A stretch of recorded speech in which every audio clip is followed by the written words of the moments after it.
नमस्कार, मी संदीप देसाई. बेधडकमध्ये आपल्या सगळ्यांचं स्वागत. आपण बघितलं की लोकसभा आणि विधानसभा निवडणुकीच्या तोंडावर अनेक नेत्यांनी पक्षांतर केली. यामध्ये काँग्रेस आणि राष्ट्रवादीच्या नेत्यांचा मोठ्या प्रमाणावर समावेश होता.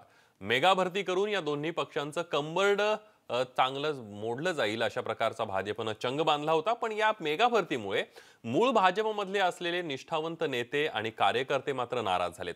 सत्ता होती तोपर्यंत सगळं ठीक होतं, पण सत्ता गेली आणि आता वारं फिरलंय.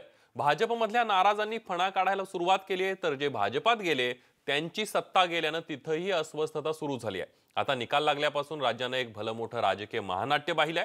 आता पुढचा अंक या नाराजांचा आणि पक्ष बदलून गेलेल्या या नेत्यांचा असणार का, अशी सुद्धा चर्चा आता राज्यामध्ये सुरू झाली आहे. खरंच या नेत्यांचं विकास हे ध्येय होतं की सत्ता विलास हाच उद्देश होता, की हा सुद्धा महाराष्ट्राला पडलेला एक प्रश्न आहे. याच सगळ्या विषयावर आपण चर्चा करणार आहोत आजच्या बेधडकमध्ये.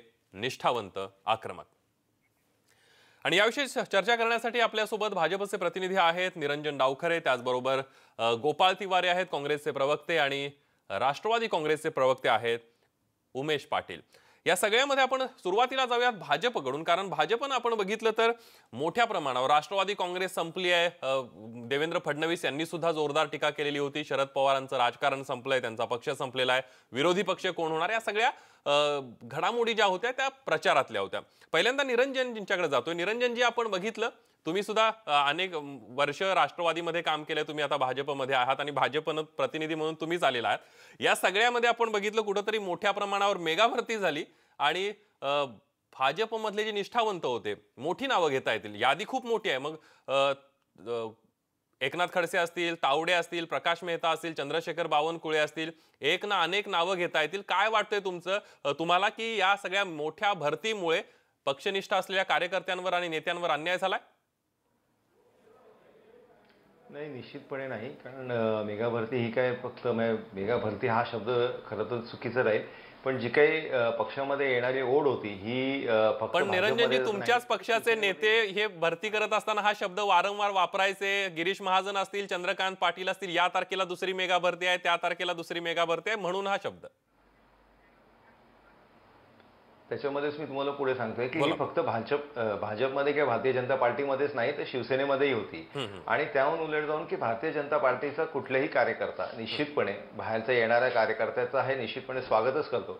पण त्याचबरोबर पक्षाबद्दलची निष्ठा आणि त्याच्याबद्दलचा जो उमेदवारासंदर्भातलं काम करण्याची जी ओढ असते, ती निश्चितपणे भारतीय जनता पार्टीचा कार्यकर्ता हा ताकदीने त्या तिकडे त्याच्या उमेदवाराचं काम करताना आपल्याला या निवडणुकीमध्ये निश्चितपणे प्रत्येक ठिकाणी दिसलेलं आहे. अगदी या सगळ्यामध्ये आपण बघितलं तर आपल्यासोबत काँग्रेसचे प्रवक्ते गोपाळ तिवारी सुद्धा आहेत. तिवारीजी, या सगळ्यामध्ये काँग्रेस राष्ट्रवादीचे अनेक नेते आहेत, जी यादी काढता येईल, मोठी यादी होऊ शकते. या सगळ्यांमध्ये आपण बघितलं भाजपचे नेते आता सत्ता गेली आहे, पक्षातले जे पक्षनिष्ठ नेते आहेत ते नाराज झालेले आहेत, ते आता बोलायला लागलेले आहेत. पण जे नेते गेले ते पक्षनिष्ठ नव्हते का काँग्रेस राष्ट्रवादीमधले? म्हणजे तुमच्या पक्षाबद्दल बोला.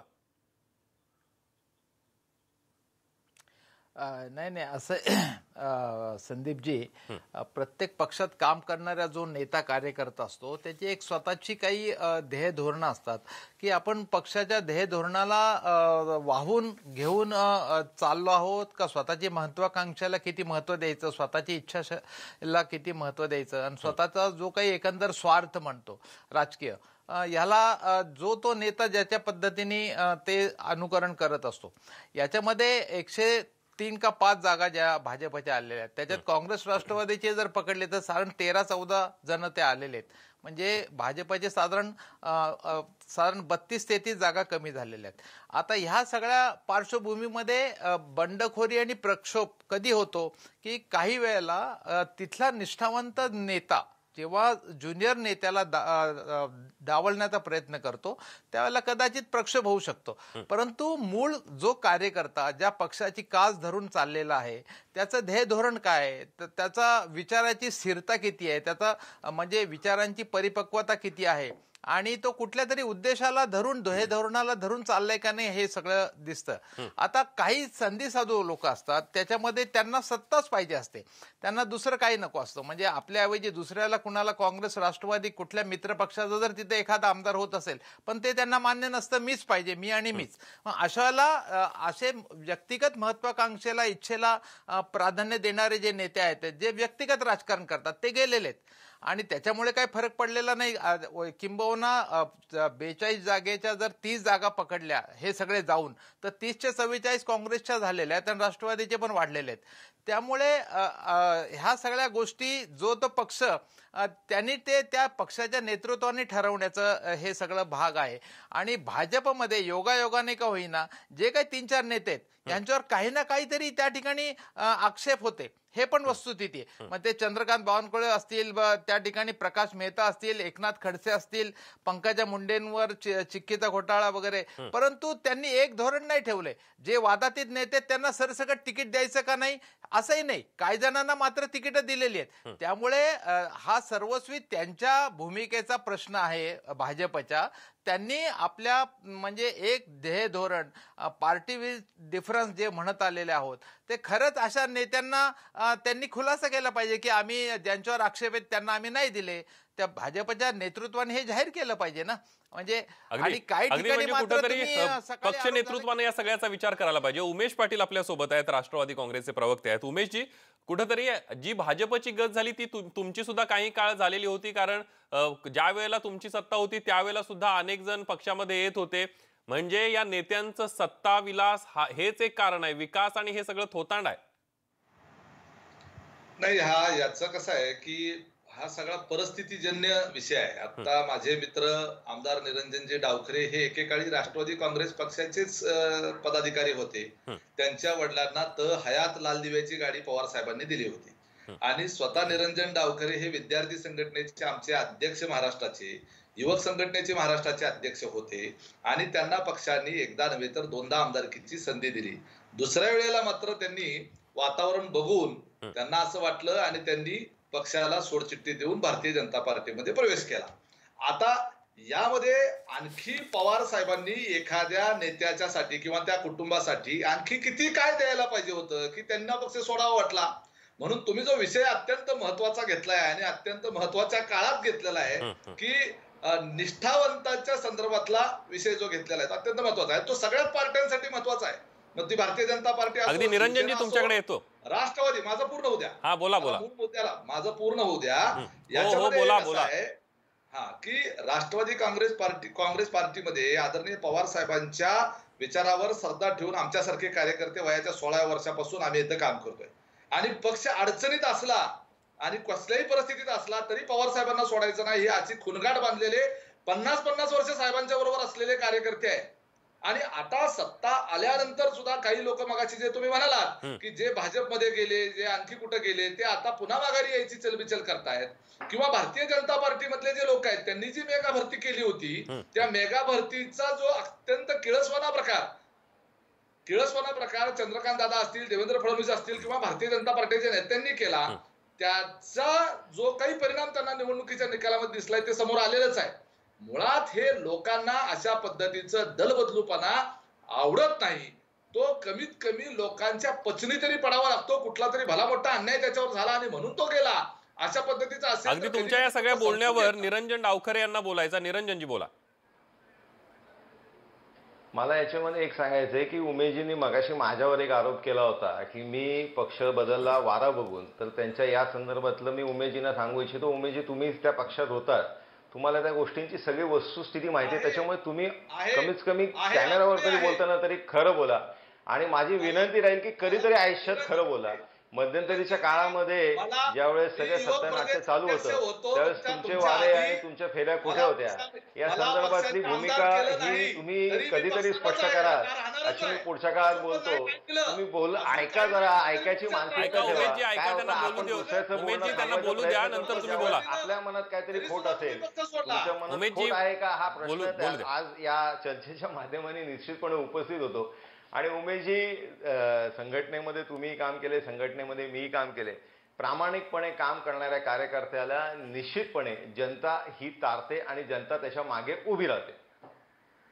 अगदी निरंजनी, या सगळ्यामध्ये आपण बघितलं, आता तुमच्यावर त्यांनी आरोप केला आणि तुम्ही त्याला उत्तर दिलं, हे सगळं ठीक आहे. या सगळ्यामध्ये भाजपमध्ये निष्ठावंतांची तिकीटं कापली गेली, त्यांना तिकीटं दिली नाहीत. त्यांना चंद्रशेखर बावनकुळे तर फॉर्म भरायच्या दिवशीपर्यंत देवेंद्र फडणवीस यांच्या घरी बसून होते, अशी सुद्धा चर्चा होती.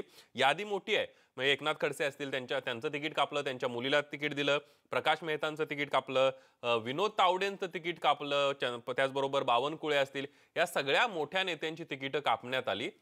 आणि त्या ठिकाणी पक्षाचे कार्यकर्ते असतील किंवा अनेक ठिकाणी जे आयात केलेले उमेदवार आहेत काँग्रेस राष्ट्रवादीमधून, त्यांना तिकीट देण्यात आली. आणि याचा फटका कुठंतरी आता या सगळ्या नेत्यांनी बोलायला सुरू केलंय. कुठंतरी भाजपमध्ये अंतर्गत जी अस्वस्थता होती ती उफाळून आली आता, असं वाटतंय?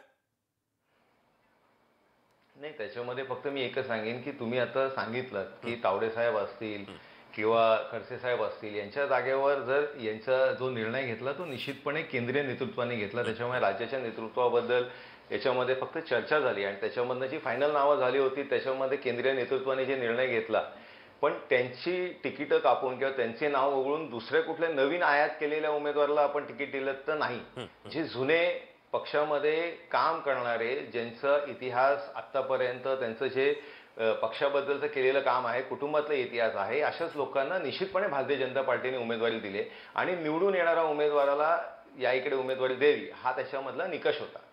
अगदी या सगळ्यामध्ये एकनाथ खडसेंची कालची पत्रकार परिषद तुम्ही ऐकलीच असेल आणि या सगळ्यामध्ये एकनाथ खडसेंनी कुणाकडे बोट केलं हे तुम्हाला वेगळं काही सांगायची गरज नाहीये.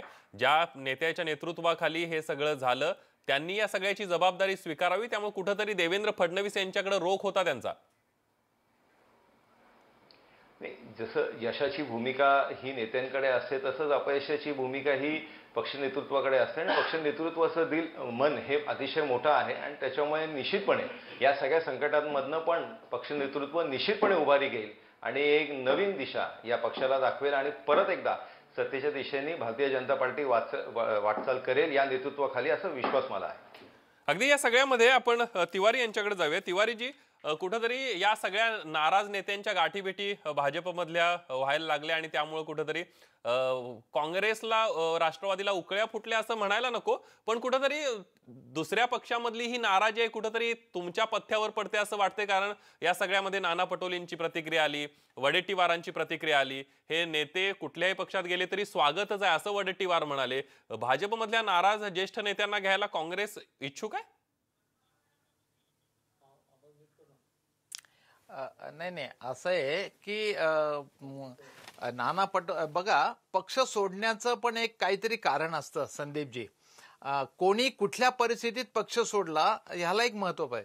आता नाना पटोलेंचाच आपण उल्लेख केलाय. नाना पटोलेंनी 3.5 ते 4 वर्ष आपली शिल्लक असताना मोदींनी दिलेली आश्वासनं पूर्ण होत नाही, आपण जनतेची दिशाभूल करत आहोत आणि ह्याच्यातनं ते उद्विग्नतेने त्यांनी म्हणजे राजीनामा देऊन सत्ता लाथडली. त्यावेळेला भारतीय जनताचं म्हणजे 15-16 मध्ये त्यांनी राजीनामा दिला आणि तेव्हा राज्यात पण भाजपची सत्ता होती आणि डोळ्यासमोर दिसतंय की 3.5-4 वर्ष राज्यात आणि केंद्रात भाजपची सत्ता आहे, ती लाथाडून ते त्या ठिकाणी नेला.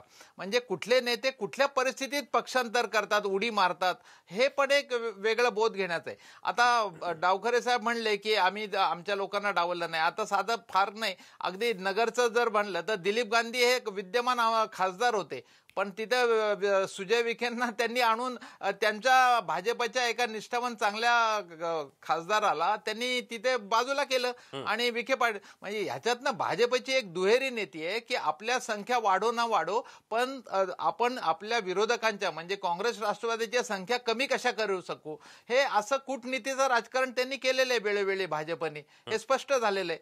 त्यामुळे त्यांच्या लोकांना डावललं नाही असं नाहीच म्हणता येणार. अनेक ठिकाणी डावललं आहे आणि तिथे मग काँग्रेस राष्ट्रवादीच्या आयात केलेल्या उमेदवारांना अनेक प्रलोभनं देऊन त्या ठिकाणी त्यांना तिकीट उमेदवारी दिलेली आहे.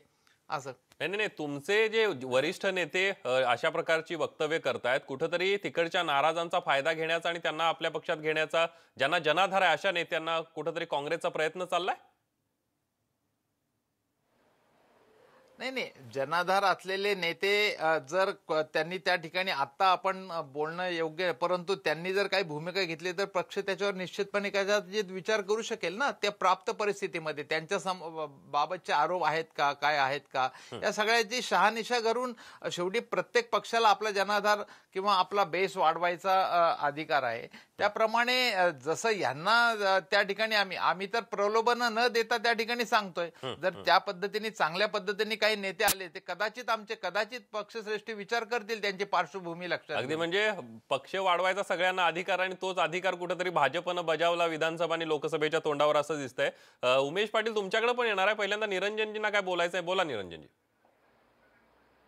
नाही, गोपाळजी मगाशी म्हटलेत की मी बोलताना बोललो की पक्षाच्या निष्ठावंतांचं डावलून दुसऱ्यांना उमेदवारी दिली आणि असं काही ज्या संदर्भातलं ते बोलले, या संदर्भामध्ये ते बोलले आणि त्याच्यामध्ये बोलताना ते विखे पाटलांसंदर्भातलं बोलले. आता मगाशी परत ते बोलताना म्हटले की त्यांच्या पक्षातही ते या संदर्भातली भूमिका घेऊ शकतात. म्हणजे दुटप्पीपणाची भूमिका नेमकी कोण बजावते या संदर्भातले आपणही थोडीशी दखल घेतली पाहिजे. आणि निश्चितपणे मी मगाशी सांगितलं की ज्यावेळेस विधानसभेच्या उमेदवारी देण्याच्या संदर्भातली भूमिका चालू होती त्यावेळेस निश्चितपणे ज्या मोठ्या नेत्यांची नावं या इकडे गाळली गेली होती त्यांच्याऐवजी निष्ठावंतांनाच जबाबदारी दिली गेली होती ते विधानसभा मतदारसंघ लढवायची. आणि त्याचबरोबर लोकसभेच्या संदर्भातली निष्ठावंत जर त्या तिकडे नसतील तर त्या तिकडे निवडून येणं हे क्रायटेरिया होतं आणि त्याच्यामुळे निश्चितपणे हा निर्णय घेतला गेला होता. तिवारीजी तुम्हाला काय मत मांडायचं आहे? संदीपजी, डावखरे साहेब म्हणले बरोबर आहे. मी असं नाही म्हणलो, मी असं म्हणतो की जेव्हा दिलीप गांधी विद्यमान खासदारांचं तिकीट डावलून त्या तिकीट सुजय विखेंना दिलं आणि याचा अर्थ आम्ही असं करतोय त्या निवडणुकीच्या पार्श्वभूमीवर होते. आता निवडणुका 5 वर्ष होणार आहेत, त्यामुळे आता काय निवडणुकीला आम्हाला त्यांना तिकीट द्यायची नाही. जर असा कोणी प्रस्ताव दिला कुठल्या नेत्यांकडे काही बोलले असेल तर कदाचित आता कुठे लगेच त्यांना कुठे आम्हाला उमेदवार नाहीये कुठल्या मतदारसंघात असा काही प्रश्न नाही ना का त्यांना घेऊन आम्हाला उमेदवारी द्यायची, असा काहीच प्रश्न नाहीये. आणि ज्या त्या नेत्याची पार्श्वभूमी तपासूनच ती भूमिका घेतली जाईल, असं नाहीये. विचारलेल्या प्रश्नाचं उत्तर देताना गोपाळजी आपण हे उत्तर दिलं होतं की आमच्या पक्षात जर येत असतील तर आम्ही निश्चितपणे त्यांना घेऊ, असं काहीतरी आपण साधारणपणे स्टेटमेंट दिलं होतं. आता जर थोडंसं मागे नाही असं नाही म्हणलो निरंजनजी, असं नाही म्हणलो. जर त्यांची पार्श्वभूमी लक्षात घेऊन त्यांनी जर कोणी प्रस्ताव दिला तर कदाचित श्रेष्ठी विचार करतील. अगदी म्हणजे आम्ही काय पक्षश्रेष्ठी विचार करतील आणि त्यांना पुन्हा घेतील आणि पुन्हा वेगवेगळी संधी दिली जाईल. म्हणजे प्रत्येक पक्ष जो आहे तो अशीच भूमिका बजावताना दिसतोय. राष्ट्रवादी काँग्रेसचे प्रवक्ते उमेश पाटील यांच्याकडे जातोय. उमेशजी, या सगळ्यामध्ये आपण बघितलं, आता आपण बघतो मी काँग्रेसला तोच प्रश्न विचारला की जे नाराज आहेत ज्येष्ठ नेते खडसे असतील किंवा पंकजा मुंडे असतील, बावनकुळे असतील, यातला एखादा जर दिग्गज नेता काँग्रेस राष्ट्रवादीच्या गळाला लागला तर काँग्रेस राष्ट्रवादीचे नेते विचार करतील का? याचं कारण असं तुम्हाला सांगतो, मुक्ताईनगरचं. राष्ट्रवादी काँग्रेसनं मुक्ताईनगरमध्ये उमेदवार जाहीर केलेला नव्हता. एकनाथ खडसे यांना उमेदवारी द्यायचा प्रयत्न करत होती, उमेदवार जाहीर केला नव्हता. शेवटी अपक्षाला पाठिंबा द्यावा लागला. ही पार्श्वभूमी आहे. पंढरपूरमध्ये भारत भालकेंच्या बाबतीमध्ये सुद्धा तसंच झालं. शेवटच्या टप्प्यामध्ये त्यांना प्रवेश देण्यात आला, त्यांचं तिकीट जाहीर करण्यात आलं. पत्रक काढून जो अगोदर एबी फॉर्म दिलेला उमेदवार होता तो आपला अधिकृत उमेदवार नाही असं सुद्धा जाहीर करण्यात आलं. कुठेतरी प्रत्येक पक्ष अशा प्रकारची संधी साधत असतात. कसं आहे, मगाशी तुम्ही जे म्हणालात की एकनाथराव खडसेंच्या बाबतीत ते बहुजन समाजाचे भारतीय जनता पार्टीचे ज्येष्ठ नेते आहेत आणि त्यांनी हा भारतीय जनता पार्टीचा जो जनाधार होता तो बहुजन समाजामध्ये घेऊन जाण्याचं काम भाऊसाहेब फुंडकर असतील, स्वर्गीय गोपीनाथराव मुंडे असतील, एकनाथराव खडसे असतील, या बहुजन समाजातल्या नेत्यांनी खऱ्या अर्थानं भारतीय जनता पार्टी पक्ष वाढवला. मुळात असंतोष असण्याची कारणं वेगळी आहेत भारतीय जनता पार्टीमधली. आता आम्ही काही कुठं कोणावर गळ टाकून बसलेलो नाही की आम्ही आता गळ टाकलाय त्याच्यात कोणतरी अडकावं, हा मुद्दा नंतरचा चर्चेत नाही. पण एकनाथ खडसेंनी शेवटच्या टप्प्यामध्ये सांगितलं की शेवटच्या दिवसापर्यंत राष्ट्रवादी काँग्रेस आपल्या संपर्कात होती. एक लक्षात घ्या, मगाशी जे चर्चा झाली की कुठल्या मतदारसंघामध्ये इलेक्टिव्ह मेरिट जे आहे ते हे पहिल्यांदा बघितलं जातं. निवडणुकीच्या कालखंडामध्ये प्रत्येक पक्ष जो आहे तो आपला संख्याबळ वाढवण्याच्या करता प्रयत्नशील असतो. फक्त ते प्रयत्न करत असताना त्याचा अतिरेक होता कामा नये आणि आपल्या ज्या निष्ठावंत कार्यकर्त्यावर अन्याय करून आपण त्यांच्या डोक्यावर आपण बाहेर आणलेले सगळे बसवायचे आणि आपले सगळे लाथाडायचे. हा प्रकार होता कामा नये. जो प्रकार भारतीय जनता पार्टीच्या मध्ये झाला, ज्या विनोद तावडेंनी विद्यार्थी परिषदेपासून हा पक्ष उभा केला, त्या बहुजन समाजातल्या नेत्याला बाजूला केलं गेलं. तुम्ही जर लिस्ट बघितली भारतीय जनता पार्टीच्या, ज्यांना ज्यांना बाजूला केलं ते इलेक्टिव्ह मेरिटचे नव्हते, पण तरीही बाजूला केलं. आणि ते जाणीवपूर्वक कुठले लोक केले गेले, जे बहुजन समाजातले भारतीय जनता पार्टीचे नेते आहेत त्यांना एकदम हेरून बाजूला केलं. जे उद्याचे स्पर्धक होऊ शकतात, जे मास लीडर आहेत, ज्यांचा जनाधार आहे, अशांना बाजूला केलं गेलं. त्यांचं इलेक्टिव्ह मेरिट असताना बाजूला केलं गेलं. हे आपण लक्षात घेतलं पाहिजे. प्रत्येक पक्ष जो आहे तो स्वतःचा पक्ष वाढवण्याच्या करिता जनाधार असलेले नेत्यांचा स्वीकार करतो, परंतु तो जो नेता आहे शेवटी त्याचं चालचलन आणि चरित्र हे देखील बघावं लागतं. मुळातच एखादा नेता पक्षांतर ज्यावेळेस करून दुसऱ्या पक्षात जातो त्यावेळेसच त्यानं त्याची नैतिकता गुंडाळूनच ठेवलेली असते. परंतु आजकालच्या ह्या सगळ्या वातावरणामध्ये लोकांनाही त्या पक्षांतराचं काही वाटेना झालेलं आहे. आणि एखाद्या आता भारतीय जनता पार्टीनं ज्या पद्धतीने ही मेगा भरती केली, अगदी म्हणजे उमेश पाटीलजी कुठेतरी सगळ्याच पक्षांचं असं म्हणणं आहे की पक्ष वाढवायला सगळ्यांचा अधिकार, तुम्ही म्हणता त्याची नैतिकता तपासली जाते. लोकसभा विधानसभेच्या तोंडावर किती नेत्यांची नैतिकता भाजपनं तपासली नाही. या अगोदर भाजप आणि शिवसेनेतनं जे नेते राष्ट्रवादी काँग्रेस आणि काँग्रेसमध्ये गेले त्यांची किती नैतिकता तपासली, हा सुद्धा उभ्या महाराष्ट्राला प्रश्न पडू शकतो. निरंजनजी 2 मिनिटं आहेत, शेवटच्या टप्प्यात तुम्ही तुमचं मत मांडा. या सगळ्या नेत्यांची तुम्ही तुमचं मत मांडाच, पण या सगळे नेते आहेत नाराज, पंकजा मुंडे असतील, खडसे असतील, बावनकुळे असतील, तावडे असतील, या सगळ्यांची नाराजी दूर करायला काय प्लॅन बनवलाय का आता भाजपनं?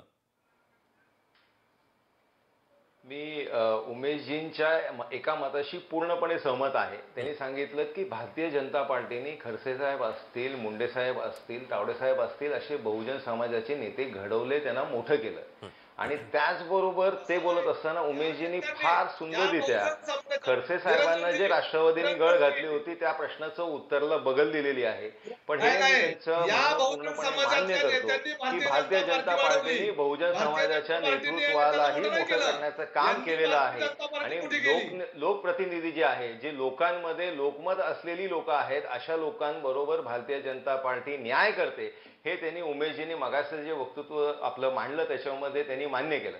दुसरं जे आपलं प्रश्न होतं की भारतीय जनता पार्टी हा एक कुटुंब आहे आणि त्याच्यामुळे कुटुंबामध्ये कदाचित थोडीशी नाराजी जरी असली तरी भारतीय जनता पार्टीमधले वरिष्ठ जे नेते आहेत, जे एक कुटुंब म्हणून कुटुंब प्रमुख आहेत, ते निश्चितपणे या कुटुंबाला एकत्र ठेवण्याचं काम करतात. आणि हे कुटुंब एकत्र राहील याचं उदाहरण म्हणजे खडसे साहेबांना जे मगाशी आपण म्हटलं की शेवटच्या दिवसापर्यंत गळ टाकून होते पण ते काही त्यांच्या हाताशी लागले नाहीत, हेच एक त्याचं जिवंत उदाहरण आहे.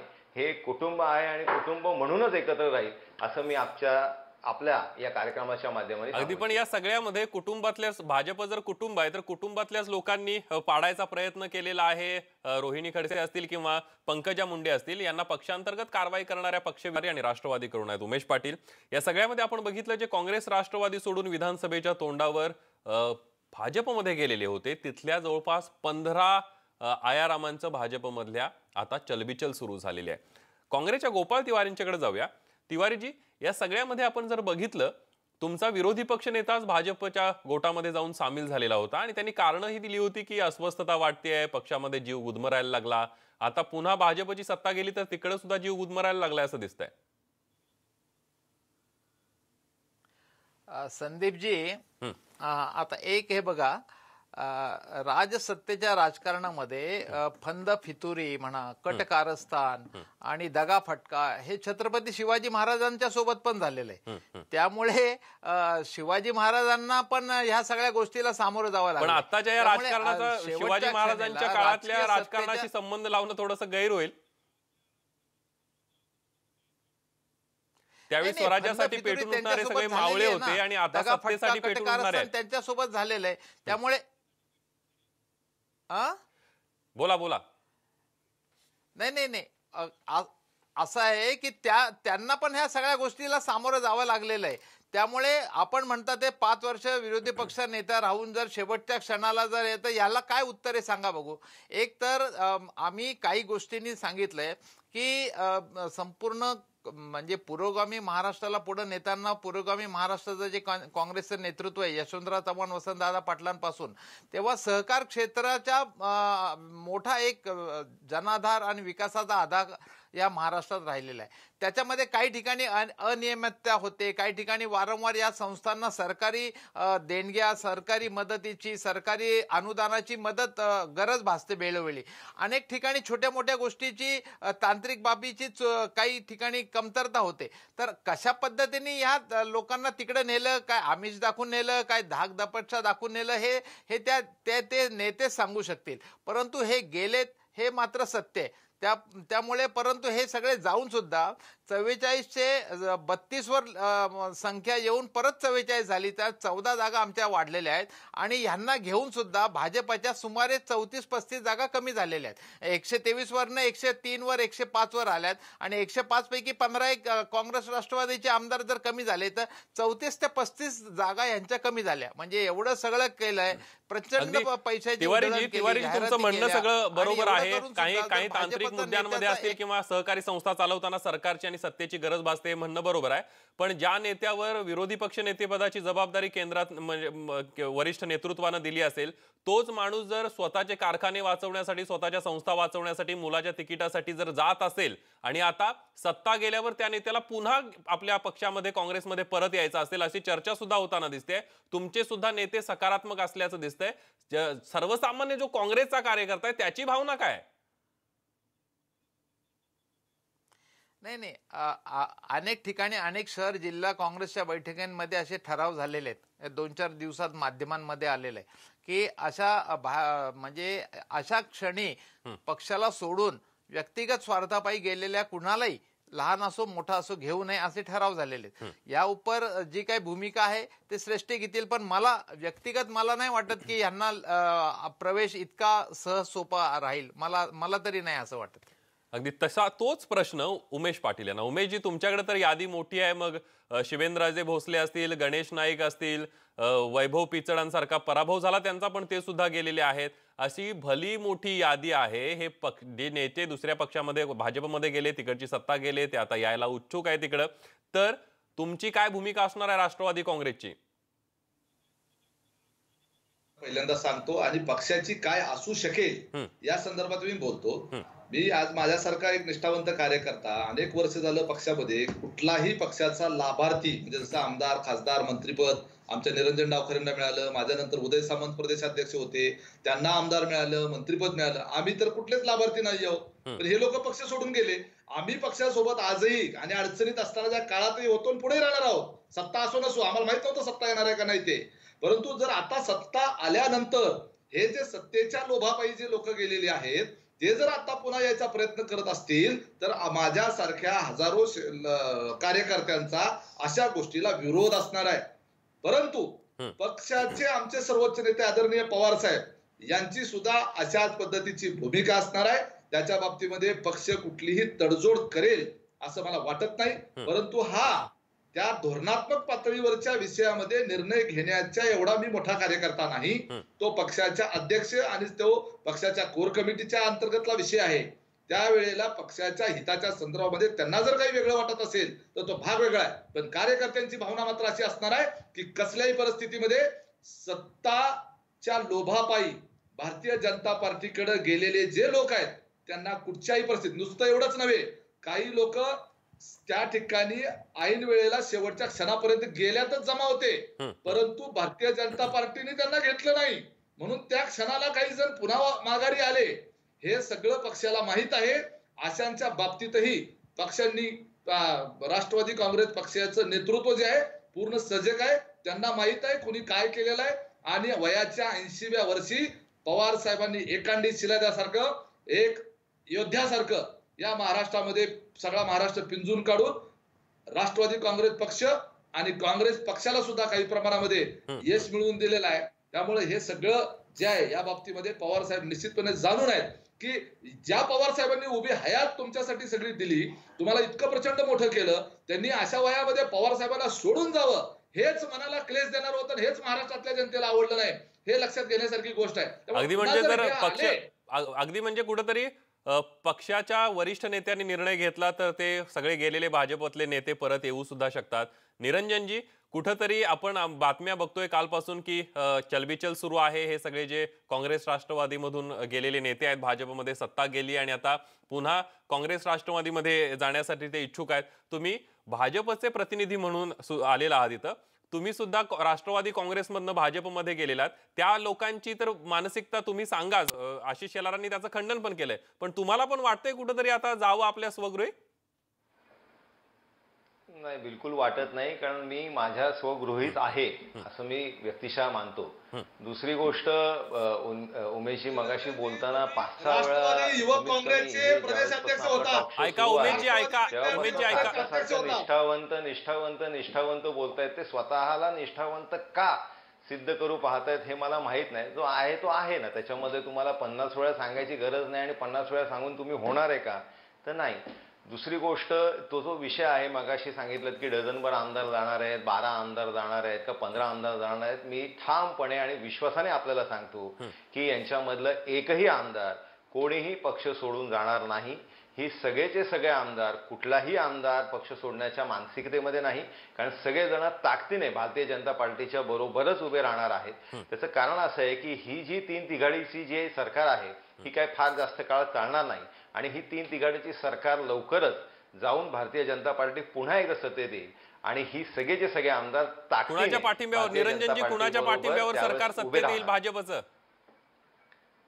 ते आपल्याला काही काळातच लक्षात येईल. आता ही वेळ नाही आणि आता हा आजच्या जो टॉक शोचा विषय नाही, तो टॉक शोचा विषय ज्यावेळेस असेल त्यावेळेस निश्चितपणे पण तुम्ही जर त्याचं उत्तर दिलं तर आपण या टॉक शोचा विषय बदलू, तुमच्या विषयावर येऊ. असं कसं? आपण शेवटच्या क्षणाला विषय बदलू नये, कारण हा आपण जो टॉक शोची म्हणजे 2014ला ज्या पद्धतीनं भाजपच्या मागे कुठेतरी अदृश्य शक्ती, अदृश्य हात होते, तसेच कुठल्या तरी अदृश्य हातांची वाट भाजप बघते का, हा सुद्धा प्रश्न आहे. या सगळ्यामध्ये ही चर्चा अशी सुरू ठेवणार आहोत. मान्यवर सुद्धा आपल्यासोबत आहेत. आशीर्वादही आहेत, बरेच लोकांचे आशीर्वादही आहेत, लोकांचे आशीर्वाद आहेत, जनतेचे आशीर्वाद. बोला बोला. आपण बघितलं की निरंजन डावखरे यांनी जे विधान केलेलं आहे ते खरं तर बघावं लागेल कशा पद्धतीनं आता ह्या तीन पक्षांचं हे सरकार जाऊन भाजपचं सरकार नवीन अस्तित्वामध्ये येईल अशा आशावाद त्यांनी व्यक्त केलेला आहे. गोपाळ तिवारीजी, काय वाटतंय? निरंजन डावखरे यांनी जो युक्तिवाद केलेला आहे म्हणा किंवा मत मांडलेलं आहे, तुमचं सरकार हे काही जास्त दिवस चालणार नाही आणि भाजपचं सरकार पुन्हा येईल, कुणाच्या पाठिंब्यावर हे त्यांनी सांगितलेलं नाहीये.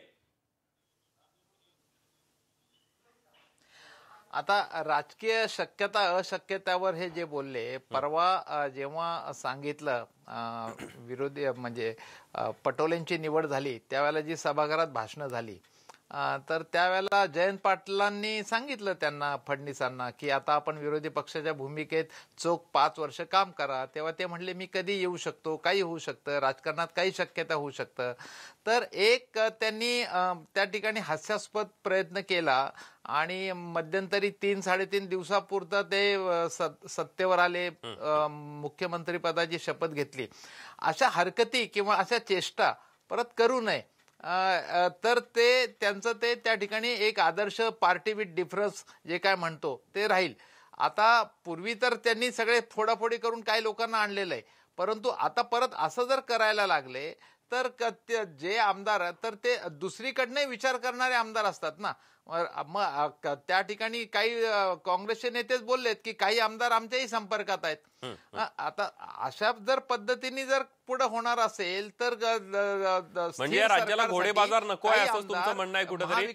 या सगळ्यामध्ये भाजपचे निरंजन डावखरे आहेत आणि काँग्रेस राष्ट्रवादीचे प्रतिनिधी सुद्धा आपल्या सोबत आहेत. निरंजनजी, या सगळ्यामध्ये आपण बघितलं बऱ्याच वेळेला असा आरोप झालेला आहे या मागच्या काही दिवसांमध्ये की बहुजन नेत्यांवर भाजपमध्ये मोठ्या प्रमाणावर अन्याय केला जातोय. मग चंद्रशेखर बावनकुळेंचं तिकीट कापलं, विदर्भातला ओबीसी समाज जो आहे तो नाराज झालेला आहे, कारण ओबीसी समाजाचं मोठं पाठबळ विदर्भामध्ये आणि खास करून नागपूर जिल्ह्यामध्ये चंद्रशेखर बावनकुळे आणि भाजपच्या पाठीमागे असलेलं आपल्याला ते दिसतंय. खडसेंनी सुद्धा तोच आरोप केलेला आहे आणि कुठंतरी विरोधक असतील किंवा पक्षामधले जे नेते दिग्गज नाही आहेत ते सुद्धा दबक्या आवाजामध्ये हा सूर आवळताना दिसत आहेत. काय परिस्थिती आहे? नाही, बहुजन समाजाच्या नेत्यांवर भारतीय जनता पार्टीमध्ये कुठल्याही प्रकारचा अन्याय नाही असं माझं स्वतःचं ठाम मत आहे. त्याचं कारण असं आहे की चंद्रकांत दादा स्वतः त्याचं एक जिवंत उदाहरण आहे. दानवे साहेब आहेत, त्याचबरोबर शेलार साहेब आहेत. असे दिग्गज नेते भारतीय जनता पार्टीने मोठ्या केलेलेच आहेत आणि त्याच्यामुळे असं कुठल्याही अन्याय जातीपातीच्या दृष्टिकोनाने भारतीय जनता पार्टीमध्ये होत नाही, हा असा माझा व्यक्तिशः ठाम मत आहे. आणि मगाशी फक्त एक आपल्याला स्पष्ट करू इच्छितो की घोडेबाजारीबद्दल किंवा या संदर्भातलं माझं बोलण्याचं हे नव्हतं. माझं म्हणणं होतं की याच्यामध्ये भारतीय जनता पार्टी पुन्हा एकदा सत्तेत येत असताना त्याच्यामध्ये बरेच लोकांचे आशीर्वाद आहेत आणि त्या आशीर्वादांमुळेच हे यश संपादित होईल. अगदी उमेश पाटीलजी, तुमचं काय मत आहे या सगळ्यावर?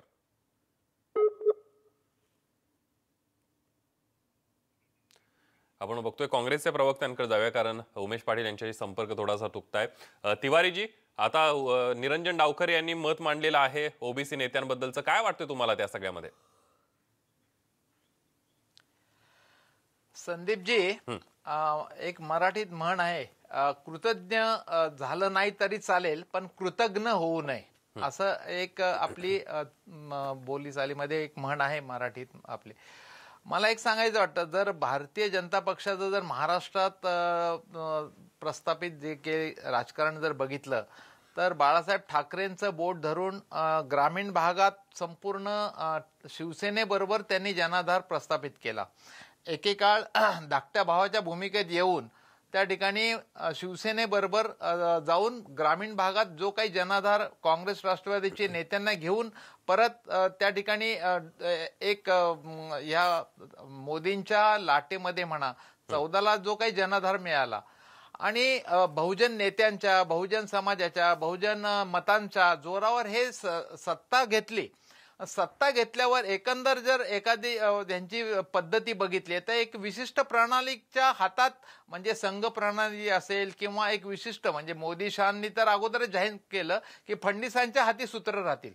आणि असं करत असताना जेव्हा आपण म्हणता काय काही आमदारांची चलबिचल आहे, त्याला कारण हे आहे की यांनी 30 वर्षात राहिलेल्या युतीची विश्वासार्हता सांभाळली नाही. तर आज आलेले, काल आलेले आमदार तर फार लांब राहिले. परत त्यांच्यात वर्षानुवर्ष निष्ठावान खडसेंसारखे जे काही आहेत नेते आहेत, त्यांच्या बाबतीत पण त्यांना धड भ्रष्टाचारी म्हणून सांगत पण नाही, कारवाई पण करत नाही आणि त्या ठिकाणी त्यांना तसंच म्हणजे राजकीय जीवन कुजवण्याचं काम जर काही केलं असेल तर ह्या काही मंडळींना झालं हे स्पष्ट आहे. त्यामुळे अशा ठिकाणी फडणवीसांच्या हाती सूत्र घेऊन परत फडणवीसांना मंत्री करायचं आणि ह्यामुळे काही एका विशिष्ट विचार प्रणालीकडेच्या हाती सूत्र ठेवायची, ही काही जी काही एक स्टाईल आहे भारतीय जनता पक्षाची, याच्यामुळे त्यांच्यामध्ये असंतोष आहे, तो खतखततो आहे. आणि वस्तुस्थितीच्या विपरीत जाऊन जेव्हा तुम्ही काही करायला लागता तेव्हा त्या ठिकाणी मग असं, आता खडसेंनी तर स्पष्ट बोलले काल टीव्हीवर की भाजपाच्या आणि ह्या लोकांनीच आम्हाला म्हणजे यांना पाडलं. म्हणजे जेव्हा हा एक उद्रेक होतो तेव्हा काहीतरी तिथे तथ्य असल्याशिवाय हे काही होत नाही आणि ते जाणवतंय महाराष्ट्राला. आणि म्हणूनच महाराष्ट्राने भाजपच्या जागा कमी झाल्या आणि काँग्रेस राष्ट्रवादीच्या जागा वाढल्या. अगदी निरंजनजी बोला. मी गोपालजींना फक्त एक आठवण करून देतो की हिंदू हृदय सम्राट बाळासाहेब ठाकरे हे निश्चितपणे आजही आम्हाला वंदनीय आहेत आणि त्यांचं स्थान आमच्या हृदयामध्ये तेवढंच मोठं आहे. साथ शिवसेनेची आम्ही सोडली नाही तर शिवसेनेने आमची साथ सोडलेली आहे. आणि त्याहून पुढे जाऊन की ज्यावेळेस आपण एक विशिष्ट रंगाचा चष्मा घालतो त्यावेळेस आपल्याला सगळं जग त्याच रंगात दिसतं. त्याच्यामुळे त्या चष्म्यातनं बघणं जर गोपाळजी आपण सोडलं तर निश्चितपणे आपल्याला लक्षात येईल की भारतीय जनता पार्टीने वेगवेगळ्या समाजातली लोकही मोठी केलेली आहेत. मगाशी जसं उमेश पाटील बोलले की माननीय मुंडे साहेबांना, माननीय खडसे साहेबांना, आज ठाण्यामध्ये रवींद्रजी चव्हाण असतील, या सगळ्या लोकांना मोठे करण्याचं काम भारतीय जनता पार्टीनेच केलेलं आहे, भारतीय जनता पार्टीच्या कार्यकर्त्यांनी केलंय. आणि प्रत्येक समाजाचा घटक हा ताकदीने पुढे आला पाहिजे. हा समाजाचा जो घटक आहे त्यांनी समाजाचं प्रतिनिधित्व करत असताना त्यांनी पुढे येऊन याचं प्रतिनिधित्व करायचं, याचा प्रयत्न हे सातत्याने भारतीय जनता पार्टीमधनं होत असतं. अगदी या सगळ्यामध्ये आपण आता उमेश पाटील आपल्यासोबत आहेत. उमेशजी, कुठंतरी जे बहुजन नेते आहेत किंवा ओबीसी नेते आहेत त्यांच्यामध्ये त्यांच्यावर अन्याय झाला भाजपमध्ये अशी सगळी चर्चा सुरू होती. पण राष्ट्रवादीवर सुद्धा अनेक वेळेला आरोप झालेला आहे की घराणेशाहीनं चालणारा हा पक्ष आहे, दिग्गजांनाच तिकीटं दिली जात आहेत, घराणेशाही जोपासली जाते. त्यावर तुमचं काय म्हणणं आहे? तुमच्या प्रश्नामध्ये 2 विषय आहेत. त्या दोन्ही विषयाचं मी स्वतंत्रपणे तुम्हाला त्या ठिकाणी उत्तर देतो. भारतीय जनता पार्टीचा चेहरा मूळतः हा ब्राह्मणी चेहऱ्याचा पक्ष म्हणून हा पूर्वीच्या काळी पाहिला जायचा. निरंजन डावखरे जे म्हणतायत ना की स्वर्गीय गोपीनाथराव मुंडे असतील, भाऊसाहेब फुंडकर असतील किंवा एकनाथराव खडसे असतील, या नेत्यांना भारतीय जनता पार्टीने मोठं केलं किंवा या बहुजन नेत्यांना मोठं केलं, ते तसं नाही आहे. तर या नेत्यांनी अडचणीच्या काळामध्ये या बहुजन समाजातल्या नेत्यांनी भारतीय जनता पार्टी हा जो फक्त ब्राह्मणी चेहरा असलेला पक्ष होता तो त्याला बहुजन चेहरा देण्याचा प्रयत्न केला आणि या लोकांनी कष्ट करून अडचणीच्या काळामध्ये हा पक्ष वाढवला. अनेक वर्ष हे विरोधात होते आणि सत्ता आल्यानंतर मात्र या लोकांना पद्धतशीरपणे डावलण्यात आलं. त्याची सुरुवात मुंडे साहेबांपासून झाली. त्यांना पक्षातून काढण्याचा ठराव देखील झाला होता. ज्या मुंडे साहेबांनी हा पक्ष हा संपूर्ण महाराष्ट्रातल्या ओबीसी समाजामध्ये, बहुजन समाजामध्ये नेला. आम्हाला त्यांच्या पक्षातल्या अंतर्गत विषयावर फार भाष्य करण्याची आवश्यकता नाही, पण तरीही ही अस्वस्थता निष्ठावंतांच्या मध्ये जे निर्माण झाली, जो विषय आपण घेतलेला आहे म्हणून हा आज तुम्ही विचारला म्हणून त्याचं उत्तर देतोय. दुसरा प्रश्न, राष्ट्रवादी काँग्रेस पक्षामध्ये घराणेशाही किंवा त्या एक प्रकारे सुभेदारीशाही जे म्हणतो हा आपला जो आरोप आहे त्याच्यामध्ये काही अंशी तथ्य आहे.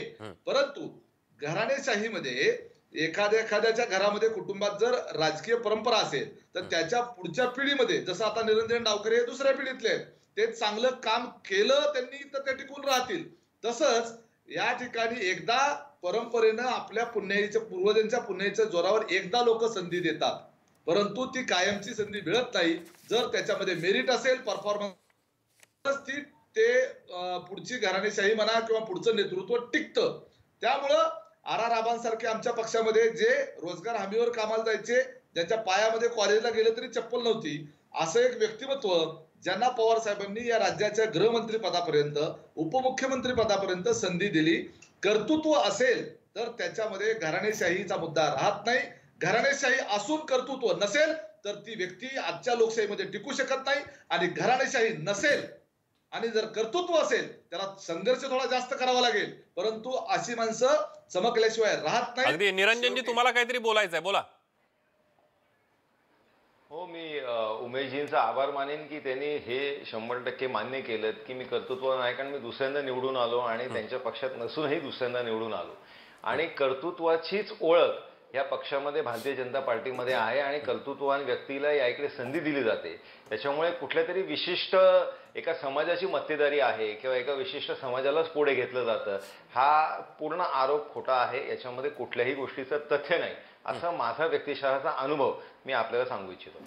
अगदी म्हणजे आता कुठेतरी निष्ठावंत आता भाजपमधले आक्रमक झालेले आहेत आणि याच विषयावर चर्चा करण्यासाठी आपल्यासोबत भाजपचे निरंजन डावखरे होते, काँग्रेसचे प्रवक्ते गोपाळ तिवारी होते आणि राष्ट्रवादी काँग्रेसचे प्रवक्ते उमेश पाटील होते. तुम्हा तिघांचेही धन्यवाद, तुम्ही वेळ काढून या चर्चेमध्ये सहभागी झालात. आपण बघितलं तिन्ही पक्षांची मतं आपण जाणून घेतलेली आहेत आणि कुठेतरी निष्ठावंत आक्रमक झालेत. आयारामांना संधी देण्यात आली आणि पक्षातल्याच अंतर्गत गटबाजीनं या मोठ्या नेत्यांचा घात गेला, अशा प्रकारचा गंभीर आरोप एकनाथ खडसेंनी केलेला आहे. आता प्लॅन काय असणार आहे भाजपचा? हे दिग्गज नेते आहेत, चंद्रशेखर बावनकुळे असतील, विनोद तावडे असतील, एकनाथ खडसे असतील, पंकजा मुंडे असतील, प्रकाश मेहता असतील, यांना समजावण्याचे भाजपचे प्लॅन काय असणार आहे? तर दुसरीकडे जे आयाराम आहेत, भाजपमध्ये काँग्रेस राष्ट्रवादीमधून गेलेले नेते आहेत, ते सुद्धा चलबिचल झालेले आहेत. त्यांची चलबिचल झालेली आहे, सत्ता गेली आहे. ज्या सत्तेसाठी ते भाजपमध्ये आले तीच सत्ता गेल्यामुळे ते कुठेतरी स्वगृही परतण्याचा प्रयत्न होताना दिसतोय. ते चर्चेत असल्याचं पाहायला मिळतंय. भाजपनं खंडन केलंय, मात्र पुढच्या काही काळामध्ये महाराष्ट्राला या प्रश्नाचं सुद्धा उत्तर मिळू शकेल. यानंतर बेधडकमध्ये इथंच थांबूया. ताज्या बातम्यांसाठी पहा फक्त न्यूज 18 लोकमत.